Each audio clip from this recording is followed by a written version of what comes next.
안녕하세요 여러분. 이제 두 번째 시간으로 난장이가 쏘아 올린 작은 공의 내용에 대해서 한번 배워보도록 합시다. 먼저 학습 목표부터 살피고 넘어갈게요. 첫 번째, 난장이가 쏘아 올린 작은 공을 읽고 중심 내용을 파악해 봅시다. 오늘 문학 작품이 영상 매체로 전달될 때 드라마로 바뀌었다고 했죠? 그 특성과 효과를 알아봅시다. 자, 그러면 우리가 난장이가 쏘아 올린 작은 공, 이제 줄여서 난쏘공이라고 얘기를 할게요. 난쏘공에 대해서 다 한 번씩 읽어오라고 선생님이 과제를 줬죠? 우리 줄거리를 함께 같이 읽어보고 그 전에 조세희 작가에 대해서 잠깐 설명을 해보자면 원작 소설가요. 산업화 과정에서의 소외된 사람들의 삶을 많이 그렸다라고 이 부분은 알아두시면 좋을 것 같아요. 산업화 과정에서 소외된 사람들의 삶을 주로 노래한 사람이다. 그리고 환상적인 기법도 들어가 있다. 물론 우리가 배우는 부분에는 환상적인 기법이 빠져 있기는 하지만 이 조세희 작가가 쓴 원작 소설 안에서는 크게 두드러지는 부분이었습니다. 자, 그리고 이 조세희 씨가 쓴 작품을 박진숙 작가가 드라마 대본으로 바꿔서 실제로 이제 드라마로 방영이 됐었던 적이 있습니다. 자, 다음으로 넘어가서 우리 작품 줄거리를 함께 들어보면 좋을 것 같아요.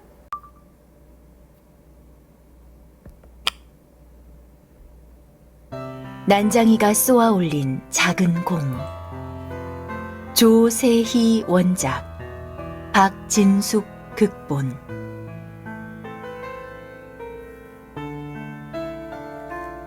남자는 키가 작고 몸집이 왜소한 탓에 김불이라는 이름이 아닌 난장이로 불린다.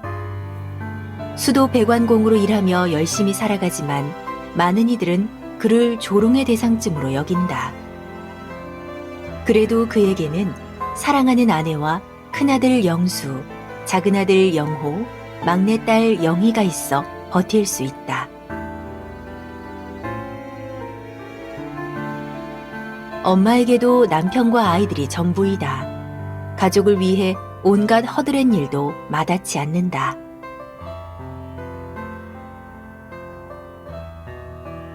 영수는 열심히 공부하던 모범생이었지만 집안 형편 때문에 대학에 가지 못하고 공장에서 일한다. 영호는 별다른 직업 없이 지낸다. 돈이 없는 현실에 불만을 느끼며 단번에 큰 돈을 벌 수는 없을까 하고 매일같이 궁리한다.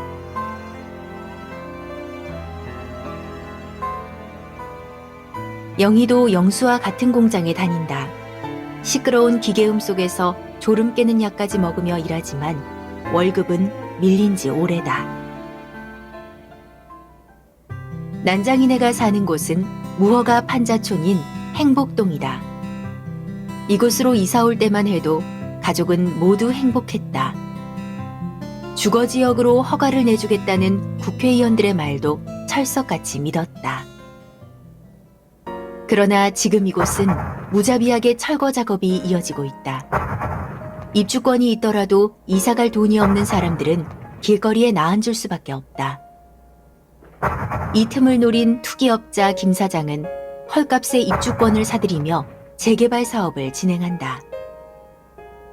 난장이 내에도 철거 계고장이 날아들고 더 이상 버틸 수 없게 되자 그들도 김 사장에게 입주권을 판다. 돈을 벌고 싶었던 영호는 김 사장 밑에 들어가고 김 사장은 영호에게 입주권을 돌려줄 테니 본인의 집을 직접 철거하라고 말한다. 영호는 결국 망치질을 시작한다. 그러나 이내 영호는 자신이 김 사장에게 이용당했음을 깨닫는다. 영수는 동료가 부당하게 해고되는 상황을 목격한다. 영희는 입주권을 돌려받기 위해 김 사장네로 찾아가는데 동생이 걱정되어 영수와 영호도 김 사장에게 간다. 세상의 분노를 느낀 형제는 김 사장을 해하려다 기회를 놓치고 김 사장은 본인의 실수로 불길에 휩싸이고야 만다. 영수는 동생을 위해 자신이 죄를 뒤집어 쓰기로 한다. 아버지는 하늘을 향해 힘껏 공을 던진다. 영희는 입주권을 찾게 되어 행복한 듯 미소를 지어보지만 그 웃음 끝에는 슬픔이 묻어난다. 홀로 남은 어머니는 밤하늘을 보며 눈시울을 붉힌다.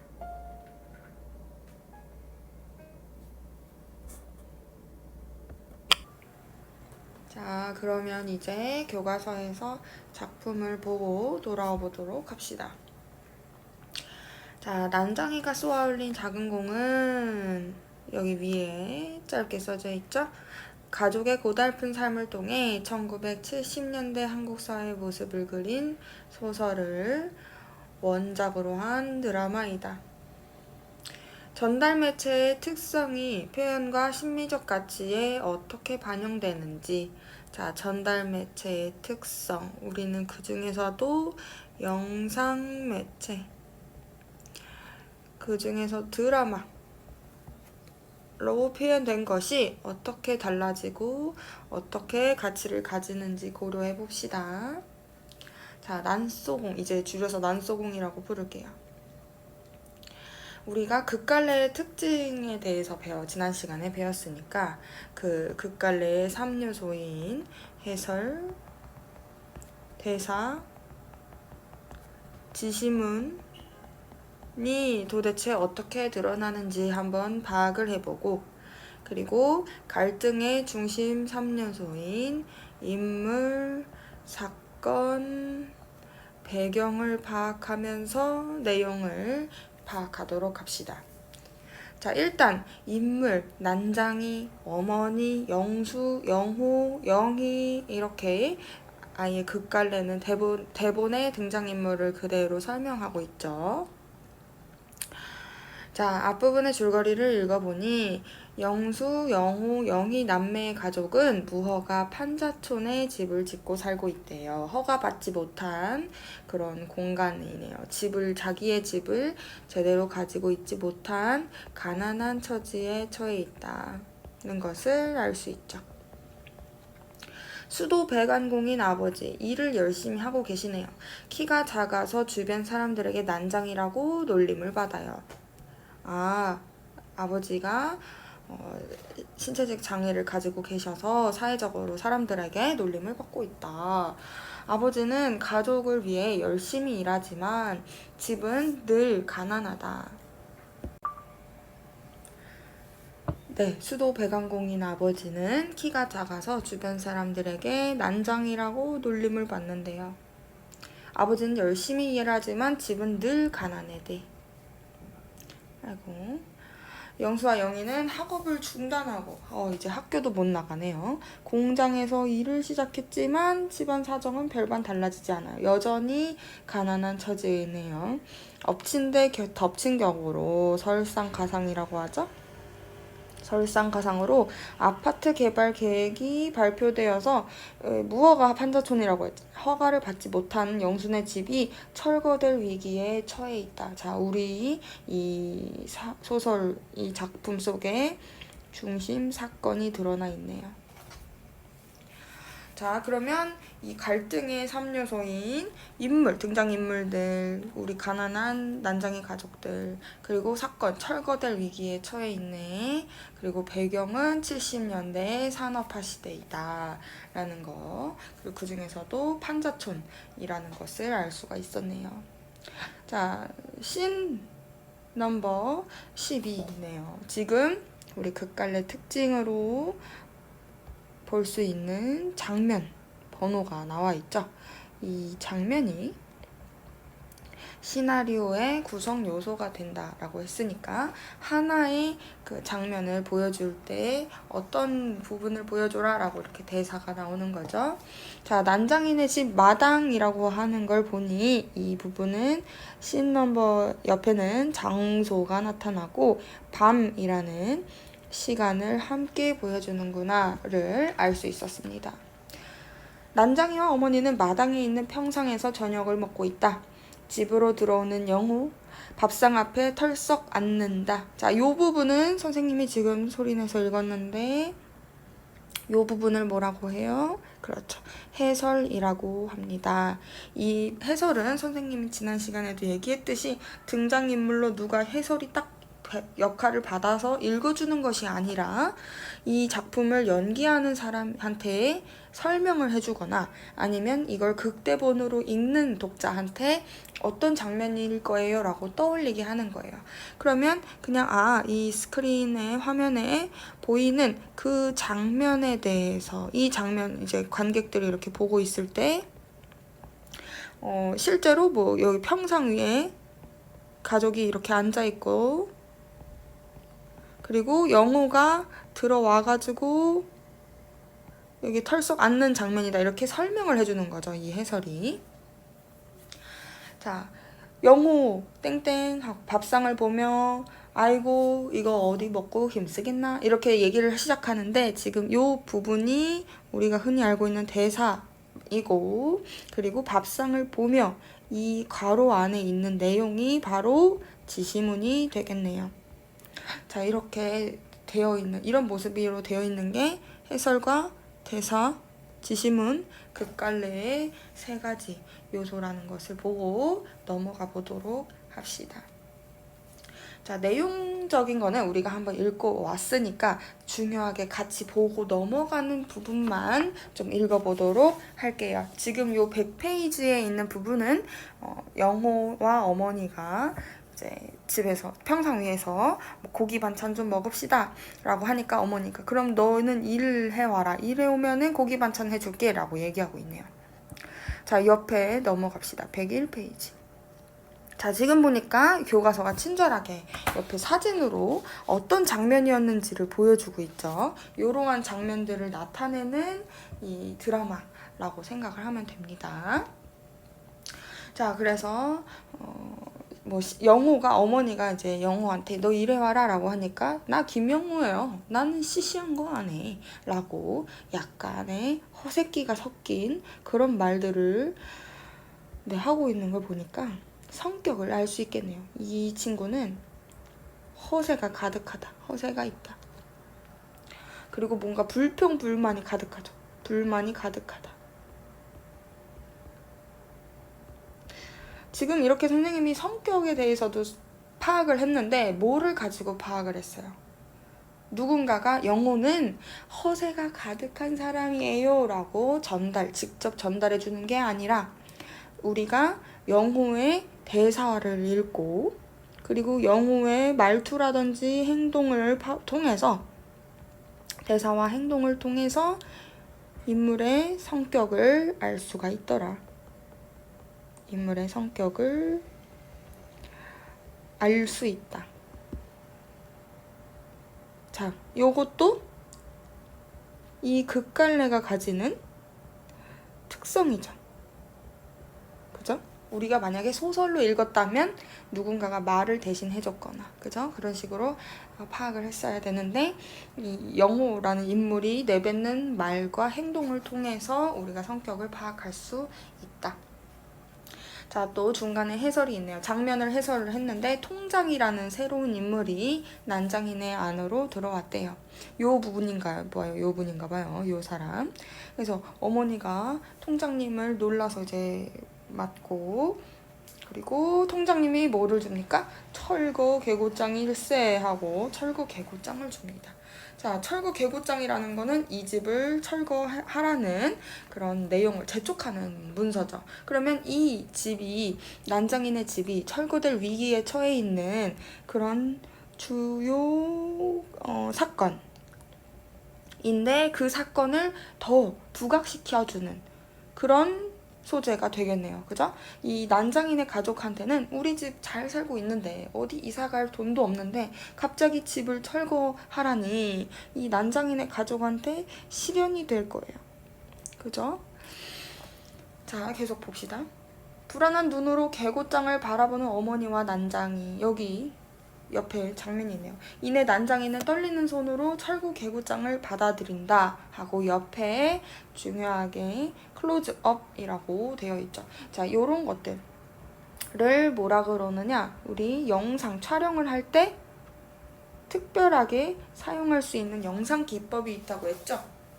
이게 바로 그 영상 기법입니다. 지금 옆에 사진이 나와 있는 걸 잘 보면은 원래는 이렇게 화면이 4명의 사람이 가득 차게 보였었는데 이 철구 개구장을 받는 어머니와 아버지의 모습이 확대되었죠. 이게 지금 클로즈업이더라. 확대된 거 해서 보여주는 거. 아, 그러면 이 어머니 아버지의 뭐가 더 잘 보이겠어요? 표정이. 이 철구 개구장을 받고 근심 걱정이 가득한 그 표정, 그 모습, 요 장면을 강조할 수 있겠죠. 조금 더 확인이 될 수 있겠죠. 특별히 더 강하게 보여주고 싶은 그런 장면들이겠죠. 자, 그래서 통장이 뭐 그쪽이 20일 안에 결정을 보라고 하는데 뭐 이러면서 설명을 해주는데 돈을 좀 구해가지고 입주를 하던지, 돈을 구해서 아파트 입주를 하든지, 아니면 뭐 너네가 들어갈 수 있는 그 입주권을 어디다가 비싸게 팔든지 2가지 선택권을 얘기를 했는데 이거 2개 다 난장이네 가족이 할 수 있을까요? 없을까요? 둘 다 난장이가 선택할 수 있는 그런 선택권은 아니에요. 2개 다. 어디 이사 가려면 또 돈도 들어야 되니까, 그러면 당장 지금 먹고 살기에도 힘들어가지고 자식들이 다 학교 그만두고 이제 일을 하는데도, 영어는 아니지만, 자, 그런데도 뭐 이사를 해야 된대. 그러니까 돈이 급하게 뭐 어디서 빌려올 수밖에 없는 그런 처지겠죠. 그리고 입주권, 우리가 이 지금 여기에 허가는 안 받았지만 살고 있었으니까 여기에 아파트를 지으면 이 사람들이 먼저 선택해서 들어갈 수 있는 권리가 입주권이에요. 그러면 어쨌든 입주권만 있다고 해서 그 집에 바로 들어갈 수는 없고, 좀 아파트를 새로 만들었으니까 돈을 더 투자를 해서 입주권으로 그렇게 입주를 아파트를 하는 건데, 돈이 없으니까, 그 입주를 할 수가 없으니까 다른 사람이, 돈이 있는 사람한테 아파트를 먼저 들어올 수 있는 이 입주권 권리를 비싸게 받고 팔아라. 이렇게 2가지 선택권을 줬습니다. 자, 그래서 다음으로 넘어가서 또 중요한 부분을 볼게요. 네, 여기 이제 영수가 집 밖에서 집으로 이제 들어오면서 통장님이 오셨구나라는 걸 알 수 있습니다. 그리고 다음 장면으로 넘어갔어요. 이렇게 장면이 전환되죠. 이런 장면이 하나의 구성단이라고 했습니다. 자, 이번에는 안방이고 밤이래요. 어머니가 쌈짓돈을 세다가, 그러니까 자기가 모아놓은 여태까지 우리 집이 가지고 있는 돈이 도대체 얼마나 있을까, 그거를 세다가 철구 개고장을 보고는 이내 크게 한숨을 쉽니다. 자, 그러면 지금 이 한숨을 쉬었다라는 건 집에 그만한 충분한 돈이 없다라는 거죠. 그죠? 이 한숨이라는 그 요소를 보고 어머니가, 진짜 어머니 역할을 하시는 이 고두심 씨가 한숨을 이렇게 푹 쉬는 걸 보고 우리 관객들이라든지 이 독자들은 이 한숨을 통해 어머니의 걱정과 고민이 아주 한가득이겠구나, 어머니의 시련이 아주 크시겠구나 라는 거를 알 수가 있겠네요. 자, 요것도 우리 그러면 어머니는 걱정이 앞섰다, 어머니는 잠이 오지 않았다, 이런 식으로 소설에서는 말로 내뱉어 줬을 텐데, 극갈래에서는 어때요? 극갈래에서는 어머니가 한숨 한 번 쉬는 거, 그치? 어머니가 돈을 계속 세보다가 개고장을 쳐다보고 한숨 쉬는 이러한 행동, 뭐 표정, 이런 말투, 이런 것들로 이 걱정하는 모습을 드러내고 있죠. 네, 넘어갑시다. 그리고 이제 다음으로 넘어갈게요. 다음 페이지로. 자, 이번에 다음 페이지로 넘어갔더니 아예 또 새로운 장면이 나오네요. 이번에는 어디래? 영희, 우리 막내딸 영희가 일하는 공장이래요, 장소가. 근데 시간이 새벽이래, 새벽. 자, 새벽까지 일을 하고 열심히 일을 하고 있네요. 보니까 새벽 3시를 가리키고 있대. 지금 아주 밤늦게까지 열심히 일을 하고 있어요. 그리고 이제 뭐 해설을 쭉 읽어보니까 영희가 깜빡깜빡 졸고 있대. 아이고, 영희가 지금 열심히 일을 하고 있는데 아주 힘들어 보이죠. 고된 노동을 하고 있죠. 그리고 조장이 공장 안을 이리저리 다니면서 졸고 있는 여공들의 팔을 옷핀으로 찌른다. 어머, 이게 말이 되는 소리입니까? 졸고 있는 사람한테 일어나세요 라고 말하는 것도 아니고 그것도 짜증나는데 옷핀으로 팍 찔러가지고 잠을 깨운대요. 너무 인간적이지 못하죠. 졸고 있던 영희도 옷핀에 찔린다. 그리고 클로즈업 된대요. 아까 우리 이걸 뭐라고 했죠? 영상 기법의 한 종류라고 했어요. 영희의 팔을 빡 찌르니까 그 찌른 부분을 화면을 확대해서 보여줬어. 그 부분을 어떻게 하고 싶은 거였다? 강조해서 보여주고 싶은 것이었겠죠. 그랬더니 강조해서 딱 봤더니 세상에 빨간 피가 묻어난대요. 지금 이거는 인간적인 모습이 하나도 느껴지지 않아요. 옆에 보니까 클로즈업해서 영희가 이렇게 꾸벅꾸벅 졸고 있다가 팔을 옷핀으로 빡 찔려서 화면이 확대됐죠. 지금 여기 클로즈업 됐죠. 그랬더니 여기 빨간 피가 나오고 있다라는 거. 그러면 영희가 지금 일을 하고 있는 부분이 아주 힘들게 일하고 있다. 고된 노동에 시달리고 있다. 고된 노동에 시달리고 있는데 그 부분에서도 인간적인 대우를 받지 못하고 있더라. 아주 비인간적인 대우를 받고 있더라. 라는 걸 우리가 볼 수 있겠네요. 그래서 이제 대사 몇 개만 읽어보면 깜짝 놀라 팔을 움켜쥐면서 이거 행동지시문이죠. 아야! 자, 앙칼진 목소리로 정신 차려 정신! 기계가 멈추면 공장이 손해고 공장이 멈추면 우리가 다 손해야! 라고 요 대사만을 통해서도 어떤 걸 알 수 있겠어. 기계가 인간보다 더 중시되고 있다. 여러분, 이렇게 인간적이지 못한 모습을 비인간적인 면모라고 하죠. 비인간적인 모습을 보여주고 있더라. 지금은 이 대사를 통해서 이때 당시에 70년대에 급격한 산업화로 인해서 보여지는 부정적인 모습이 아주 강하게 드러나 있구나를 알 수 있습니다. 자, 그래서 잠 깨는 약을 먹으면서 일을 하고 있다고 하네요. 자, 상황이 아주 어때? 비극적이죠. 인간이 이렇게 비극성이 더 강조되고 있다라는 거. 클로즈업까지 이렇게 시켜서 피까지 보여주니까. 자, 요런 날개짐은 한 번씩 생각해 봅시다. 클로즈업 하면 어떤 효과가 있을까? 그죠? 강조가, 일단 그 장면을 강조하면서 사람들이 더 이 영희의 아픔에 공감하게끔 만들고 어머, 어떻게 저렇게 사람을 저렇게 대우할 수가 있지? 하고 그 비극성을 느끼게끔 하는 효과가 있어요. 자, 넘어갑시다. 그리고 다시 이제 장면이 또 바뀐 걸 한번 봅시다. 난장이네로 장면이 또 바뀌어요. 이제 아침이 됐대. 아침이 돼서 이제 영희가 돌아옵니다. 아주 밤새도록 일한 거예요.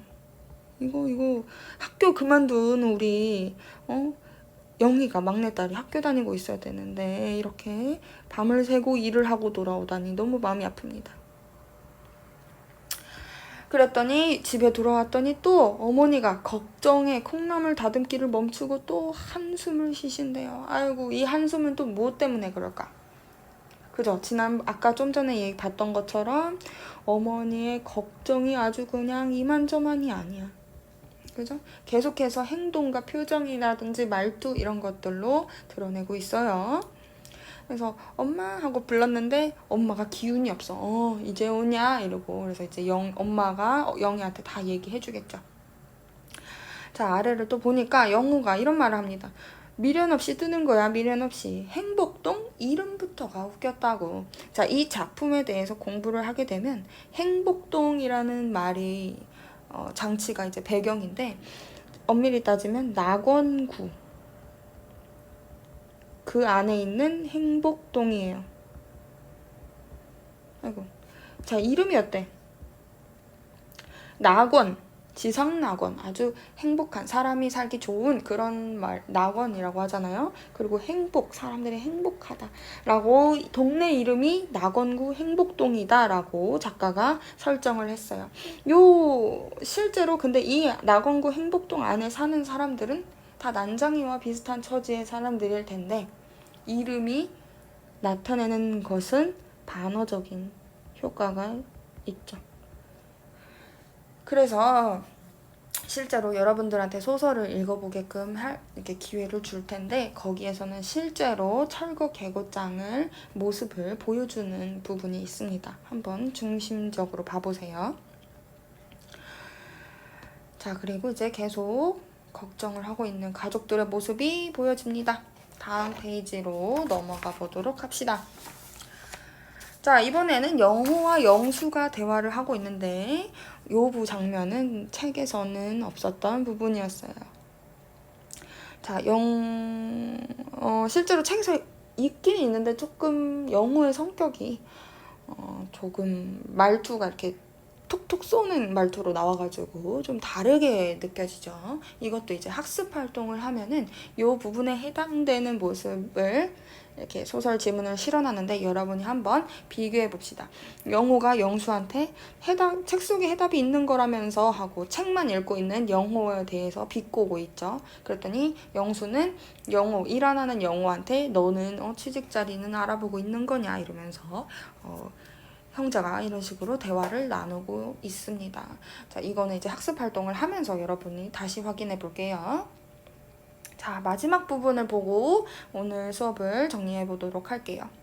자, 영희가 집 앞으로 걸어 나왔대. 그랬더니 집 앞에는 건물이 이미 헐려 있었어요. 지금 동네가 다 철거되고 있는 처지예요.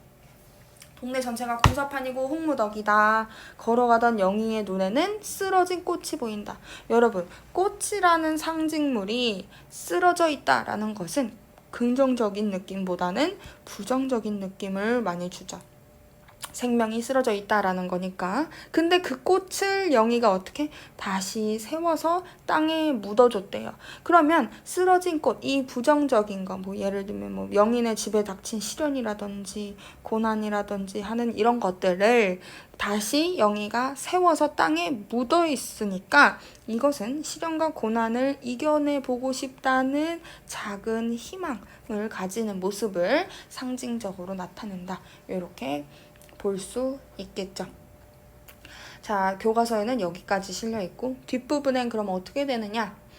투기업자의 농간으로 이간질 그렇게 해가지고 입주권 값이 뛰어버렸어. 그래서 영순애가 시에서 주겠다는 이주 보조금보다는 약간의 웃돈을 받고 투기업자한테 입주권을 결국에는 팔았네요. 그렇지만 다른 사람들한테 졌던 빚을 갚고 나니 남는 것이 없어요. 결국에 난장이 가족의 집은 헐립니다.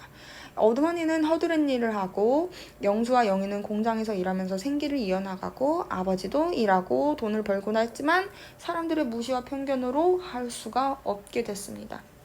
한편 입주권을 돌려주겠다는 약속을 받고 철거에 참여했어요. 영호가. 그치만 속았다는 걸 깨닫고 다시 그 나쁜 투기업자를 찾아가서 복수하려고 했지만 형이 설득합니다. 그만두게. 하지만 도망치던 투기업자가 자기 스스로 불길에 휩싸이게 됩니다.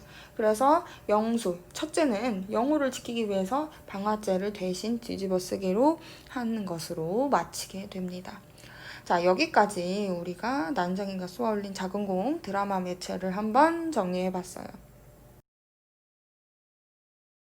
자, 이 작품은 조세희 연작 소설을 드라마 대본으로 각색한 것으로 1970년대의 급속한 산업화와 도시화 개발 속에서 소외된 사람들의 삶을 적나라하게 보여주고 있다. 소외된 사람들의 삶을 보여주는데 그 중에서 대표로 누구를 내세운 거예요? 난장이 가족을 내세운 거예요. 그러면 이 작품에서의 난장이라는 존재는 소외된 사람을 뜻한다. 소외된 사람을 상징한다. 네, 쓰는 게 굉장히 힘드네요. 그래서 산업화 과정에서 좌절하는 모습과 이에 저항하는 모습을 담아내고 있다. 원작 소설에 등장하는 난장이 가족의 상황과 각 구성원들의 성격은 큰 변화 없이 반영하고 있다. 네, 이런 가장 큰 맥락은 변화 없이 반영이 됐고 각세의 과정에서 일부 내용을 추가하거나 제외했다라는 거를 한번 알아봤습니다. 그리고 작품 구성을 크게 보니까 우리 지난번에 배웠던 발단, 전개, 결정, 하강, 대단원 이런 식으로 구성이 되죠. 그 중에서도 우리가 오늘 배운 부분은 전개 부분, 이 중에서도 전개에 해당이 되더라. 그리고 갈래는 드라마 대본이고 사회 비판적 상징적 성격을 가지고 배경은 70년대를 배경으로 낙원구 행복동을 배경으로 하고 있다. 주제는 삶의 터전을 빼앗긴 도시 빈민의 삶을 보여주면서 그가 좌절하는 모습을 보여주는 게 중심 내용이었죠. 그리고 특징은 전체적으로 읽으면 힘들어, 우울해, 어둡고 명암의 대비가 뚜렷한 장면을 제시한다. 그리고 판자촌의 황량한 분위기 전달한다. 등장인물의 성격을 형상화하거나 꿈과 희망 등 정서적 심리 상태를 드러내기 위해 소품을 활용하고 있다. 이거 마지막 부분은 이제 넘어갈 수가 없네요. 어떤 소품? 우리 맨 마지막에 봤었던 그 꽃을 이렇게 세웠던 그 부분이라고 볼 수 있겠네요. 자, 그러면 우리 다음 시간에는 학습 활동을 여러분들이 풀어서 수업을 듣기를 바랍니다. 고생하셨습니다.